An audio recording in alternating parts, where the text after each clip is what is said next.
Hey there, it's Tess Rouse and Christina Vitti.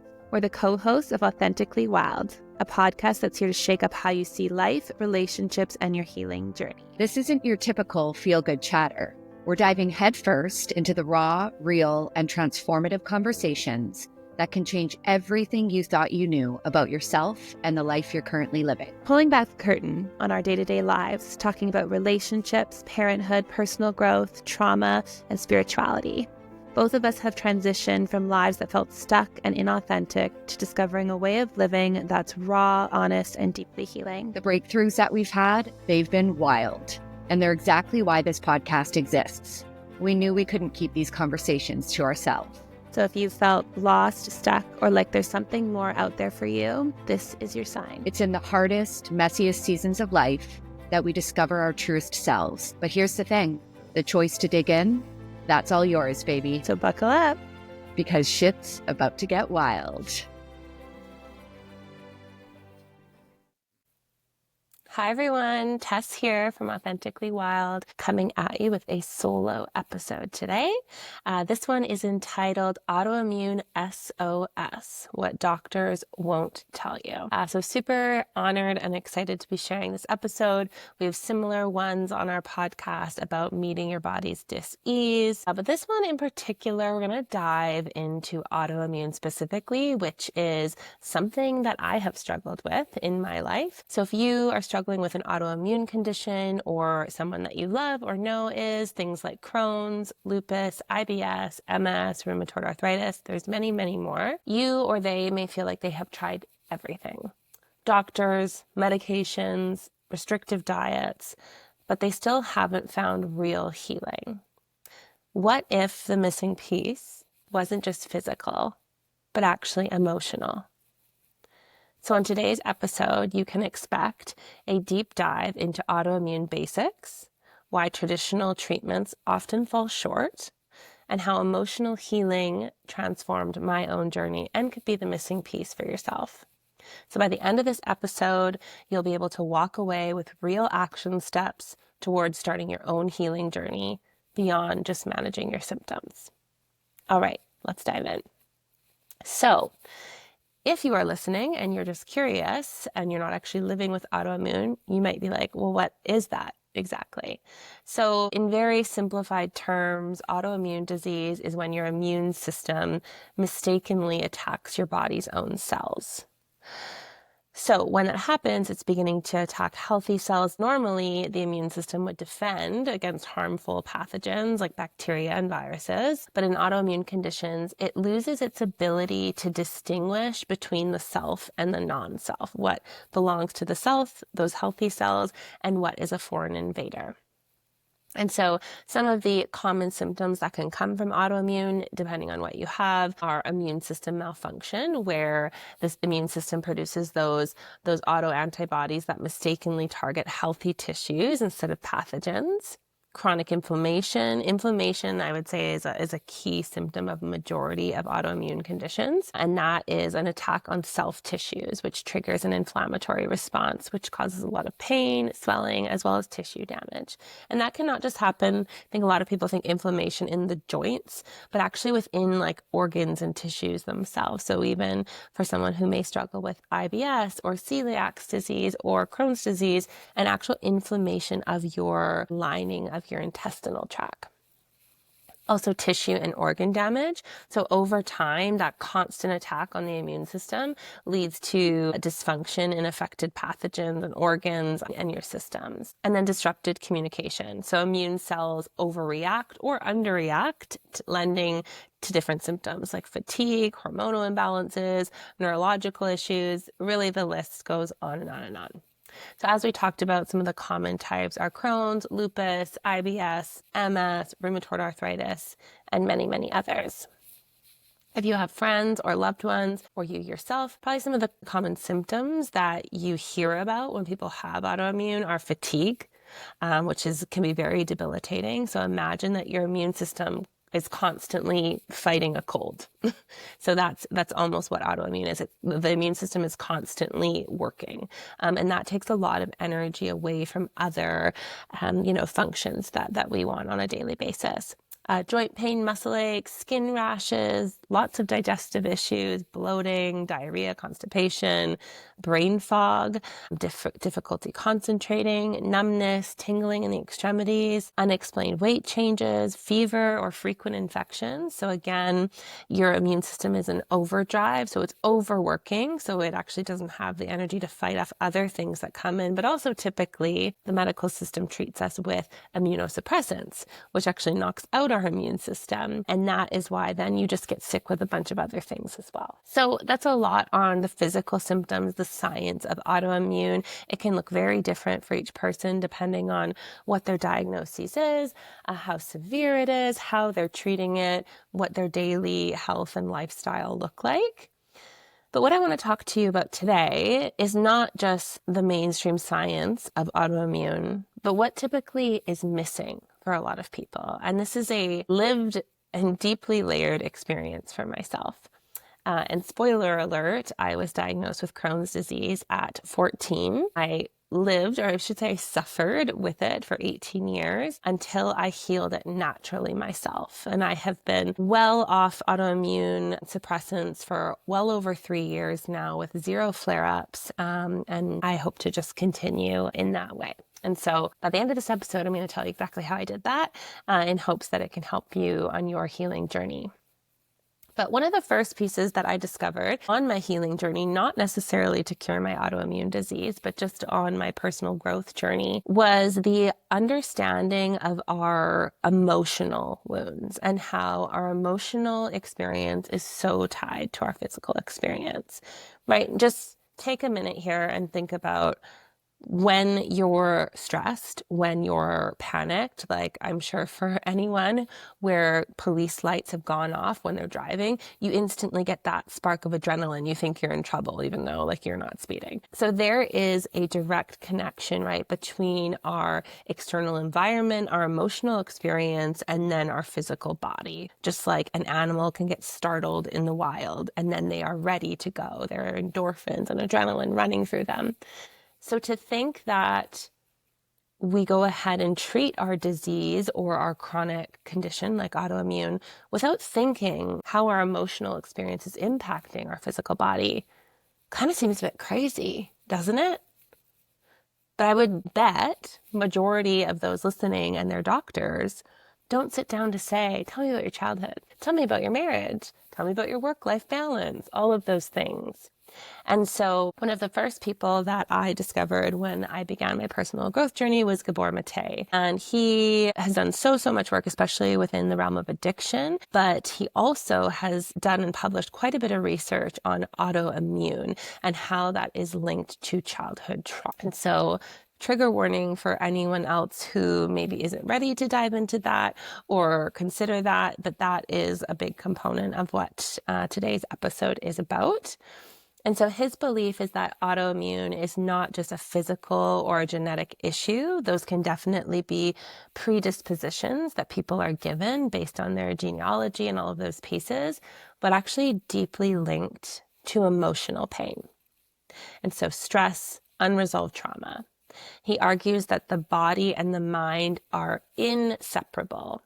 Chronic stress, especially from childhood trauma, can dysregulate the immune system, leading to autoimmune conditions.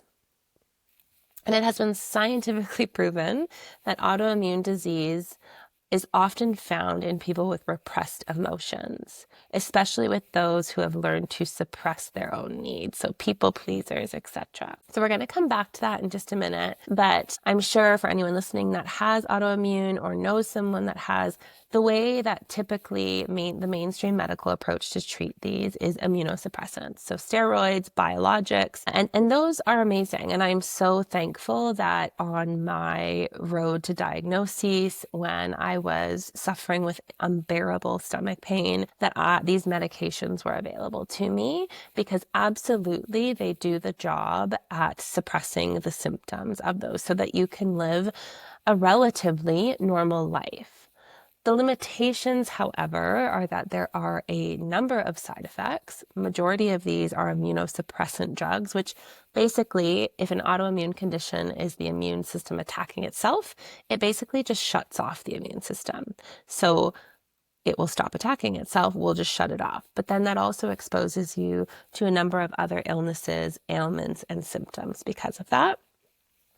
Typically, they don't last forever. So a lot of people with autoimmune have to switch to different autoimmune suppressants because there's diminishing effectiveness of these drugs over time. And so I think I just want to clarify that it is so important that these resources are there for us. And I will also say not everyone has access to these.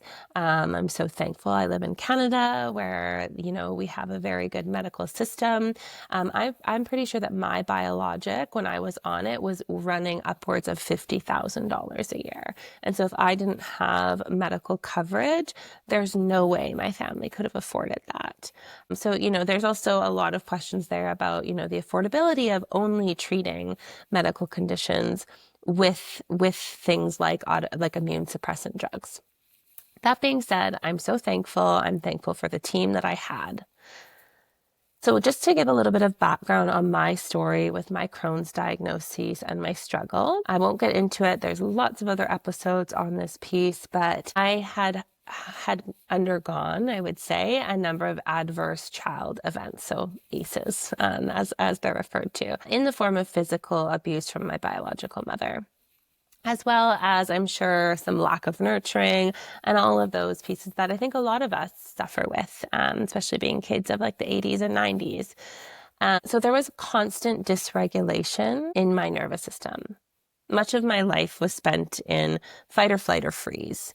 Majority of it freeze. So a suppression of emotion, because if I showed it, that would mean more abuse. And so what happens, and it's not to say that, you have one big argument with your parents or they're mean to you once, you're going to develop an autoimmune condition. No, but it's a constant repetition of that. And what happens is the nervous system gets wired and gets changed and actually sometimes gets stuck in that fight, flight, or freeze response, which is very dysregulating, very imbalancing. It basically changes the reactions within the human body.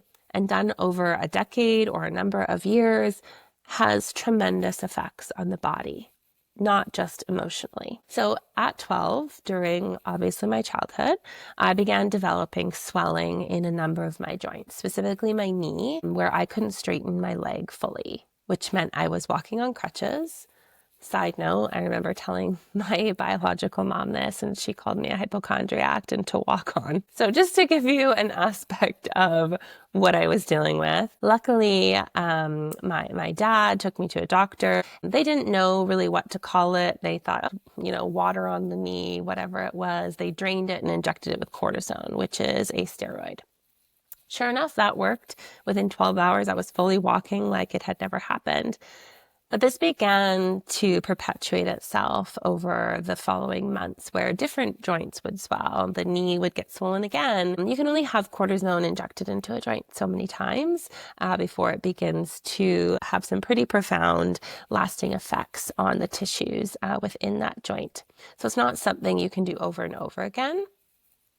Meanwhile, with that, the abuse from my mom got worse. I actually ended up estranging from her and moving in with my dad and my stepmom shortly after that. And so I was able to get proper medical treatment for that, which ended up being diagnosed once a number of joints began to swell as rheumatoid arthritis. So that is an autoimmune condition. Again, inflammation, swelling of the joints and the tissues.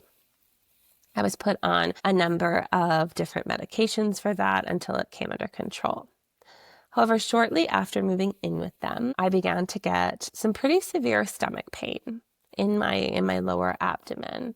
So again, went, to your typical GP, and they just thought, oh, you have ulcers. So we recommend you go on Malox or Tums, which is like an antacid. Trying that for a number of months, every time I ate, I would be in excruciating pain, losing quite a bit of weight, a number of other symptoms as well, as I'm sure you can imagine. Pretty embarrassing and a really hard thing to deal with when you're 14 and 15 years old, when your social life is your entire life. One afternoon, the pain got so bad that I was like keeled over crying. So I was actually rushed to the hospital and they said, you have appendicitis. So my appendix was about to rupture. So went in for surgery, that came out. However, the pain in my abdomen did not go away. So I ended up staying in the hospital for a number of months. Finally, we got so frustrated with the doctors because they just kept saying that, it was the appendix procedure and all of these things that we were asked to be transferred to BC Children's. And so within a few days of being there, they actually discovered that I had Crohn's disease. And the reason that I had appendicitis was because where the Crohn's was located was right next to where my appendix was, which is why the appendix was actually swelling. And so it makes sense that once the appendix came out, the pain didn't go away because the Crohn's was very active and in the active flare. All of this to say, to sort of cut this long medical journey short, I got that diagnosis. So now I had 2 autoimmune conditions, which, by the way, if you're curious, typically rheumatoid arthritis presents first before Crohn's disease. So if anyone has a child where that is happening or knows somebody or you have that and now you're having stomach pain, FYI, because I was not aware of that either. And I began to get on another course of immunosuppressant drugs. Majority of them were done by IV. And so that meant going into an actual medical clinic every 4 to 8 weeks, depending on what type I was on, and sitting there for 4 to 6 hours to get those medications to ensure that I didn't have any more flare-ups. So I went through multiple different drugs, multiple different side effects for all of them. But overall, I was grateful that I could live a relatively normal life. However, I think what I really want to touch on here is just the fact that through that decade of my life, there were multiple surgeries. I had to have a resection of my intestine during a really active flare-up period. Although those medications did work, they did suppress a lot of the symptoms and I could live a relatively normal life. I knew that's what they were doing. They were controlling the symptoms. In no way were they healing my disease, or there was no real answers to why this was happening to me. And even at 14 years old, I would argue with my gastroenterologist saying, there has to be something I can do. What about my diet? What about these other vitamins? And it was always like, no. If there's something you can't eat, we'll just give you more of the medication. And I just felt that that was so wrong. I respected their opinion and their profession and the knowledge that they had. But internally in my intuition, I just felt like there had to be something more. And so it wasn't until my 30s, till I started my own personal growth and sort of like life healing journey, that I began to really understand the connection between emotional health and physical health. And so I knew when I began discovering that I needed to get away from just symptom management to healing.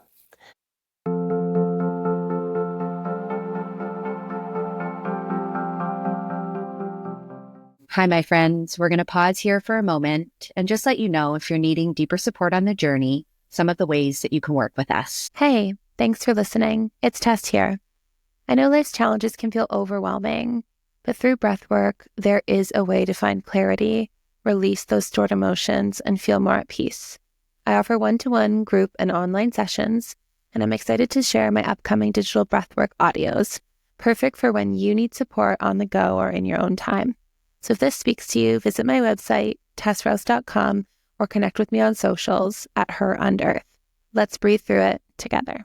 Hi, friends. Christina here, helping you connect within yourself, develop your intuitive gifts, and tap into your deeper power and purpose is just some of the beautiful work I do with clients. I offer one-to-one deep dive soul coaching and one-to-one readings with your choice of an Akashic Record soul reading or an intuitive guidance session with spirit. And if you're ready to go all in, I offer my Soul Empowered membership, which includes weekly live meetups, access to all of my online programs, my entire library of guided meditations, one-to-one support from me, as well as community connection with others on the soul journey. You can visit my website, rootsoflovecoaching.ca, or connect with me on my socials at christina.soulempowered.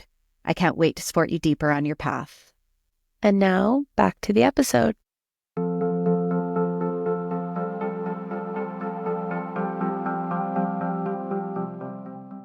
And that's really when I discovered the impacts of breath work on creating awareness around my emotional traumas from childhood that I've just mentioned, as well as somatically healing those root emotional wounds. I went into that just from a personal growth perspective to heal that. However, we'll talk in a minute about my first breathwork experience and how I knew that was a missing key to healing my physical body and my autoimmune condition. I just want to also preface that a recent study involving over 68,000 women found that those reporting severe childhood abuse had nearly double the risk of Crohn's disease compared to those without such a history. So leaders and scientists like Gabor Mate and others have done multiple scientific studies that have found a number of autoimmune conditions, but especially Crohn's disease. There is an actual emotionally traumatic event that basically, in a way, think about like the disease is sleeping dormant in your body, and then this severe traumatic event happens, and that is what releases it into the body. And literally to the day, I can remember the night I estranged from my mom. And obviously had been suffering from that abuse for quite a while. But again, sometimes can take either repetitive traumatic events or a major life event change. And this isn't to say to people that it's always childhood abuse. It could be a major death in the family. It could be a major car accident. Some sort of trauma happens and then isn't dealt with correctly that can cause some of the symptoms of this to become active. And so when I began my growth journey, I discovered breathwork. And so my first session going into breathwork, I just want to also caveat that I had done a lot of therapy from my childhood. I'd written a letter to my mom and I had kind of just forgotten about it. I'd moved on with my life, created, success and all those things. And I just thought it wasn't impacting me anymore. I never connected that my dis-ease in my body had anything to do with the emotional pieces that I had gone through decades prior. And so my first breathwork session, I was in Nelson, BC, which is where I live now. And I had no idea what to expect, but it was this really cool modality I'd heard great things about. So I thought, why not? I'll try anything. I tried it, and it was the first time I had actually fully been present in my body. And, not to go on a tangent about that, but think if you're suffering from physical abuse, you begin to disassociate from your body, right? Because it's an unsafe place to be. And so that was one of the first sensations I felt in trying breath work. I was so present in my body. I could feel every area within myself that I was holding something, whether that's physical tension, an ache, like a blockage, anything like that. And it was interesting, if you've done breath work before, you'll know that you get tingling, typically in the arms or the legs, your extremities. However, for me, my entire abdomen was tingling. Nowhere else. Literally, it felt like my intestine was tingling, which, now being a breathwork facilitator, I always say that where you feel it is where the body's holding something. So really, really interesting. Long story short, that session changed my life. I have never been able to safely go into my body, which when we create safety in the body, it also means we can access parts of us, experiences of us that maybe we've repressed, forgotten about, that are locked away to keep us from feeling that pain. And I remember crying harder than I had ever cried before. And I'm a crier, so that was a lot. I felt a shift physically in my body happen. And after that session, I actually signed up for the first training program I could find for my sole purpose of I need to do more of that, but also scientifically, I need to understand why the emotional and physical piece is so connected in that practice. So I began practicing quite regularly. After 6 months of it, I felt different in my body. I can't explain it. And also, I just want to say that I had tried everything up to this point, although I was still on medications from my doctors, from my medical team. I was always fighting them. I was always trying a new diet, paleo, keto, vegan, grain-free, like you name it, I had tried it. I had gone through the cupboards, taken all the food out, no refined sugar, all the things. Nothing ever healed my physical dis-ease fully where I could come off the medication. And I had tried multiple times. I'd seen a number of naturopaths. And while I think each of the different things I tried definitely probably aided in feeling better, in probably repairing some of my gut lining, nothing ever came to like full remission for me. So when I felt that shift in my body, I thought, why not? Why couldn't this be the thing? Right? And then I began reading and began understanding the emotional, physical connection, the gut-brain axis, the vagus nerve, and nervous system regulation, and it just kind of all clicked.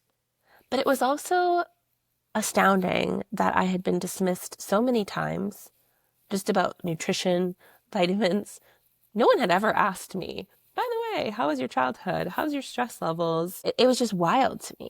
Absolutely wild that I had been going for this long and no one had ever brought up this emotional piece. And I think it's really important here that we just talk about this for a second, because I think a lot of people want to blame our medical system or our doctors. And I just want to say that that's not what they're trained in. And it would have been easy for me to stay mad. I am so grateful for that system. But also hear me loud and clear. You need to take ownership of your health. I was listening to this podcast a few months ago, and this guy's like, if I get gangrene in my leg, I for sure want antibiotics, and I want a doctor, and I want an emergency room, and I want all the things. But in terms of my general health, that's an inside job. There are so many tools out there these days, but there's also a lot of self-responsibility and self-accountability that goes along with that. So back to the story, after about 6 months of doing breathwork pretty regularly, a lot of emotional release, a lot of digging into these deep-seated emotional wounds, I began to feel this shift, and I thought, I'm going to try it. I'm going to try going off my medication and see what happens. And so I did, and nothing happened. There was no flare-ups. There was no discomfort when I ate certain things. Every time I would get stressed before, I would definitely feel a flare-up. And so it's this balance of also like trying to remain a bit stress-free. So when those things cropped up in life, which they do, I was always nervous, I'm unmedicated now. Is something going to happen? And it didn't. And so, obviously I doubted it. I'm a skeptic. Count me in, which is also why it's just quite funny that now I practice this modality, because I am living proof. It is a lived experience for me. Somatic work, the body holds everything. And if we don't give it release, which is done through somatics and parts work and the inner child healing and all those things, it will manifest physically. Disease, chronic pain, inflammation, all of the things, just like mine did. And so that's when I realized I needed to start teaching this to people, because how could I be 30-something years old and I just stumbled across this randomly because I moved to this little mountain town. I had never heard of it before. And it literally healed a autoimmune condition that I had been suffering with for 18 years. Again, like I said in the beginning, I have been unmedicated with nothing for well over 3 years, close to 4, no flare-ups. It's wild, absolutely wild. I also just want to talk a little bit about why that is. And so if you know about breathwork, you'll understand that while breathwork can create safety in the body and help you to dig into emotional wounds that maybe you're not even cognizant of, that process alone, and when we talk about parts work or somatic work with our inner child, allows those parts of us, those younger versions of us who experience those traumatic things, to complete the emotional cycle. That's why breathwork can be very emotional. There can be a lot of emotion that comes up and physical movement of that energy. But also breathwork helps us to rewire our nervous system, to bring us out of fight or flight and into parasympathetic, which is ultimately what drives this inflammation and this autoimmune condition in our body, is that our nervous systems are stuck. And the body is screaming at us, something's wrong. I'm attacking myself. And it's so great, again, that we have medications to help us, bring us to a baseline. But I urge anyone listening, do not stop there. Just because you can take one pill a day and not feel symptoms, you are not healing the root cause of that. Keep going. And I talk about it so candidly because if I didn't feel this overwhelming urge to keep going, I don't know if I ever would have healed. And you don't have to always suffer. Really quickly, before we just get into some action steps for all of you, I just want to talk about a couple supplements and lifestyle shifts that also help me, because it's not a one and done piece. I think breathwork and somatic work, which is really getting into the body, completing the emotional cycles of your past experiences, becoming aware of the emotional things that you're carrying, releasing those, nervous system regulation, helped tremendously. I would not be where I am without those. Those were the missing piece for me.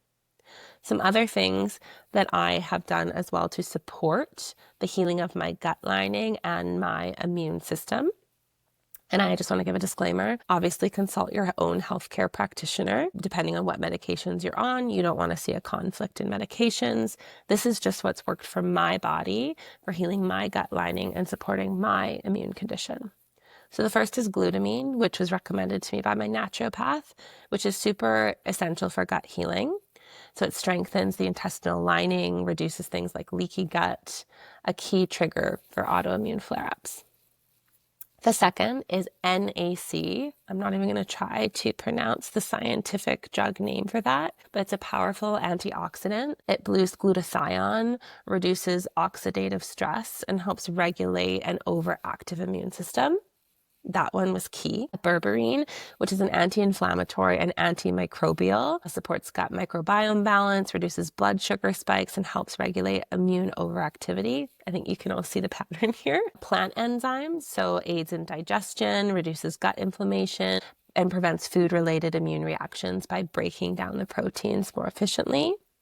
And then as well as I use a number of functional mushrooms. My favorite brand is Aversio Wellness. I will link them in the show notes. You can get 15% off with the code BreathWithTess. They're a local company to Vancouver, BC. Super, super high potent functional mushrooms, fruiting body only, all organic, all of the things. But the two that I specifically use for these purposes are reishi and lion's mane. So reishi is known as the mushroom of immortality. It regulates immune function, reduces inflammation, supports stress resilience by balancing the nervous system. Lion's mane supports gut-brain connection, reduces neuroinflammation, and promotes nerve repair, which can also be helpful in autoimmune conditions affecting the nervous system, like MS, Crohn's disease, etc. Okay. That's a lot of science. There's a bit of history there down my journey. Also, please reach out if you have any questions, if you are suffering from an immune condition like this. If I can share anything that is going to help anyone, I am so up for that. So please don't be afraid to reach out to my socials. And I just want to talk about that's a lot, but what are some action steps for all of you listening if this is something that you're wanting to explore? The first would be to create awareness. So start to try to notice the emotional patterns tied to your condition. And that can be one of two ways. The first is, maybe try to do this as like a journal prompt. What was happening in my life right before symptoms started? And so I would go as far back as a year or a year and a half. It could even be a week before. Typically there's like a lead up of things and then a major event. Is there something that you can recall? And it doesn't need to be from your childhood. A lot of these diseases begin to flare up in early adolescence or early adulthood. So just really thinking back to around your diagnoses, was there something emotionally traumatic, emotionally dysregulating for me that occurred during that? Or if you can't remember or you don't think there is something, what can also help is looking at what triggers the flare-ups of your disease. So maybe, you're aware of the foods or the different environmental conditions, but think about stress-related things, emotionally related things. Is it when something comes up around finances? Is it when you talk to a specific person? That can usually show you. A lot of the times triggers will show us triggers that have happened in the past, because patterns always recreate themselves until we heal them. And so, maybe your spouse reminds you a lot of your mom, and a lot of your emotional issues happen with your mom. So really thinking about what triggers you right now and then contributes to your flare-ups of your autoimmune condition. Step 2, once you've figured that out, because I think it's important to have some awareness around the wound before you get in to try and dig into it, is to begin breathwork or some sort of somatic therapy that works for you. Breathwork isn't going to work for everyone, and that's okay. Also, I would just mention too, if you're having trouble creating awareness around your emotional wounds, seek out a coach, a therapist, whatever it is for you. Get someone to help you facilitate that environment to help you dig into it. So again, back to number 2, beginning breath work or some sort of somatic therapy that helps you get into the body. We cannot heal these things just in our mind alone. We have to get into the body. And I know if you've never been in your body, it's hard to imagine, like, how is there a difference? There's a difference. And so something like breath work puts you in almost a hypnotic state where different memories, experiences come to the surface and your emotions come with them, but it's also in a safe and supportive way where you get to breathe through that and emotionally complete the cycle that maybe a younger version of you didn't, which actually helps us in processing and releasing those pieces or integrating them. And I would even just say any type of nervous system regulation. Again, majority of that is done with somatic tools, somatic therapies. Also, if you're like, I don't have the resources for that, or I don't even know where to start, on my website, which is www.tessrouse.com, there is a link at the very top of my page for a free breathwork audio. So you can do this in the comfort of your own home. It's fully guided. I tell you exactly what to do. Plop your earbuds in and try that, and you will understand what I mean about being in your body. So start there if you can't think of any other resources. Step 3 is to support your gut and your inflammation naturally. So I definitely listed a few supplements. There's lots. Naturopathic doctors are great at recommending these if you have leaky gut or a lot of digestion issues, but also dietary changes. It never hurts to cut sugar. It never hurts to cut gluten, wheat, all the things that, are fast food and convenient. Whole foods, cooking from scratch. Know what's in your stuff. Know what's in your stuff. What are you eating? Treat your body like a temple. Are you drinking water? Do you wake up and start with coffee on an empty stomach?